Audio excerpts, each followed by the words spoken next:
Hello friends, welcome to my channel exam तैयारी। आज हम लोग साइंस के जो कंटेंट है उसका नेक्स्ट वीडियो देखेंगे और मैंने इसमें 2 वीडियो ऑलरेडी बनाए हैं। प्रैक्टिस सेट चल रहा है, आप लोग उसको रेगुलर देखिए, ठीक है।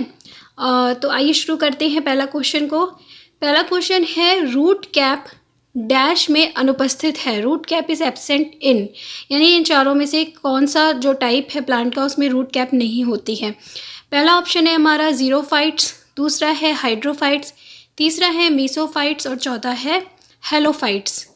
तो देखिए इसमें आप कई बार जो होते हैं क्वेश्चन में इंग्लिश में ही जो है ऑप्शन आते हैं या कई बार हिंदी के वर्ड्स भी जो है वो इंग्लिश में आते हैं। तो आपको इंग्लिश भी जो है काफ़ी टर्म्स आपको साइंस में पता होना चाहिए, स्पेशली साइंस और मैथ में, ठीक है। इसका जो हमारा सही आंसर होगा वो होगा हमारा, आप लोग बताइए क्या होगा। इसका जो सही आंसर है वो है हमारा ऑप्शन नंबर 2 हाइड्रोफाइट्स, ठीक है। नेक्स्ट क्वेश्चन देखते हैं, किसकी उपस्थिति के कारण मनुष्य के अंगूठे अन्य उंगलियों से अधिक आज़ादी से हिलते हैं। यानी कि उंगलियों को हम उतना हिला नहीं पाते, अंगूठे को ज़्यादा हिला लेते हैं, किसकी वजह से, कौन सा जॉइंट है उसकी वजह से। तो ऑप्शन पहला है मुख्य जोड़, दूसरा है ग्लाइडिंग संयुक्त, तीसरा है कब्जे और चौथा है काठी संयुक्त। तो मैंने ये चैप्टर भी पढ़ाया है आपको जॉइंट वाला, शायद स्टार्टिंग के कुछ वीडियोस में होगा, गति कैसे होती है जो हमारे शरीर में। तो शरीर में गति करके शायद चैप्टर का नाम है, तो उसे आप देखिएगा। तो यहाँ पे जो हमारा सही आंसर है वो है ऑप्शन नंबर डी काठी संयुक्त। जो अंगूठा होता है उसमें सेडल जॉइंट होता है जिसकी वजह से ज़्यादा मूवमेंट आसानी से कर लेता है हमारा थंब। नेक्स्ट क्वेश्चन देखते हैं, पानी के अंदर एक हवा का बुलबुला किसकी तरह बर्ताव करता है। पानी के अंदर एक हवा का बुलबुला, यानी पानी जो होता है उसके अंदर बबल्स होते हैं, आपने देखे होंगे कई बार।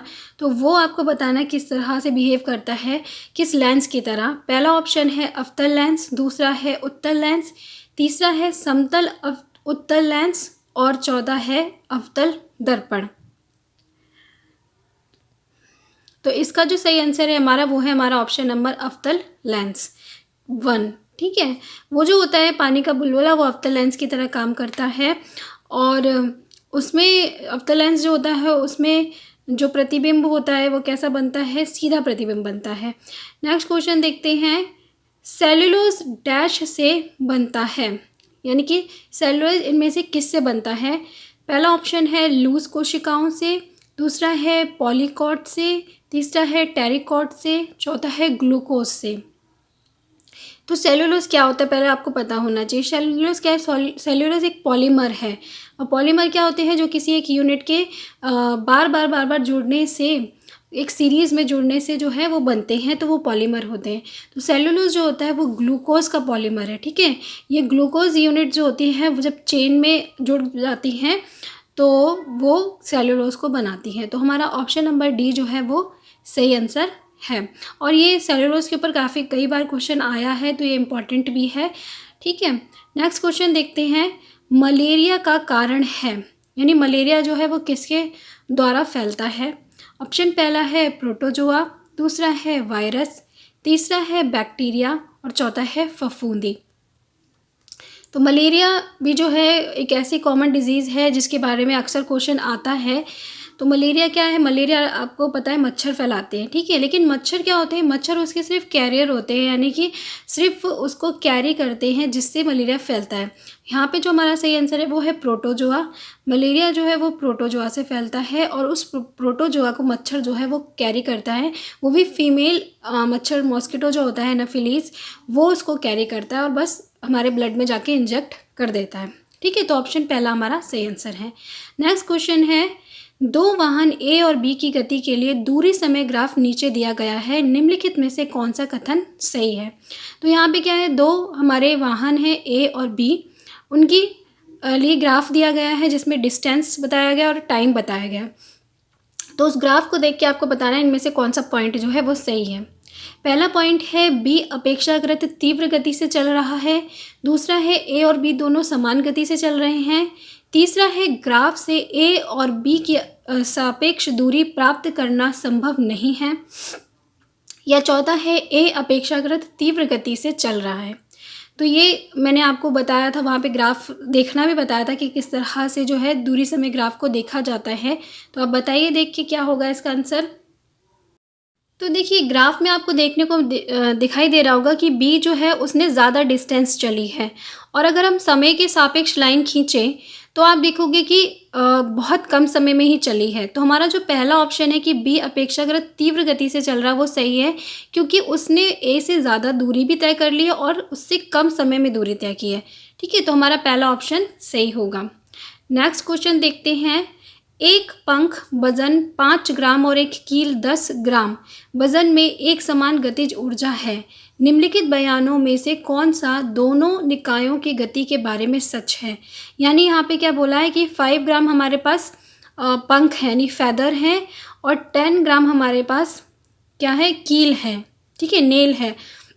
दोनों की जो काइनेटिक एनर्जी यानी गतिज ऊर्जा है वो कैसी है, समान है। तो कैसे संभव है ये चीज़, वो आपको यहाँ पे बताना है। ठीक है, तो हमारा पहला ऑप्शन है हल्का शरीर में उच्च संवेग होगा। सेकंड ऑप्शन है भारी शरीर में उच्च संवेग होगा। तीसरा है दोनों में बराबर संवेग होगा, या चौथा है ये दोनों वस्तुओं की संवेग की तुलना करने के लिए संभव नहीं है। तो देखिए यहाँ पे क्या है, वजन जो है वो उसमें अंतर दिया गया है, लेकिन गतिज ऊर्जा समान है ये बताया गया है। तो आप गति का जो फॉर्मूला होता है वो क्या होता है, गति बराबर द्रव्यमान गुणा वेग। यानी अगर द्रव्यमान ज़्यादा होगा तो जो हमारी गति होगी वो कैसी होगी, ज़्यादा होगी। संवेग जो होगा वो ज़्यादा होगा। ठीक है, तो यहाँ पे जो हमारा ऑप्शन नंबर बी है वो सही होगा। भारी शरीर में उच्च संवेग होगा। ठीक है, क्योंकि भारी शरीर होगा, द्रव्यमान ज़्यादा होगा तो संवेग भी ज़्यादा होगा। नेक्स्ट क्वेश्चन देखते हैं।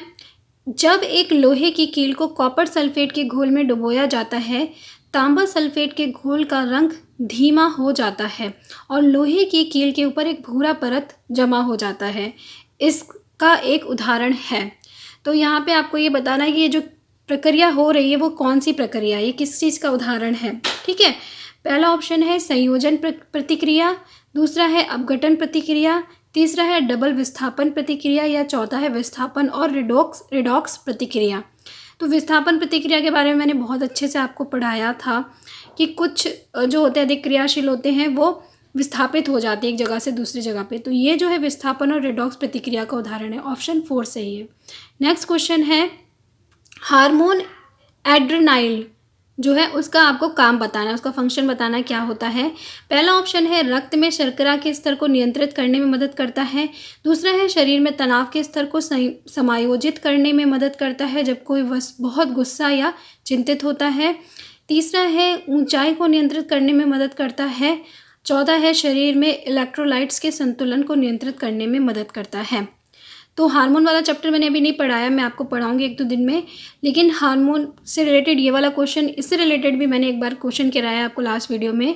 तो एड्रेनाइल जो है वो हमारा तनाव जो होता है उसको कम करता है, टेंशन कम करने के लिए हार्मोन होता है ये। ठीक है, जब इसका लेवल डाउन हो जाता है तो इंसान को बहुत गुस्सा आने लगता है।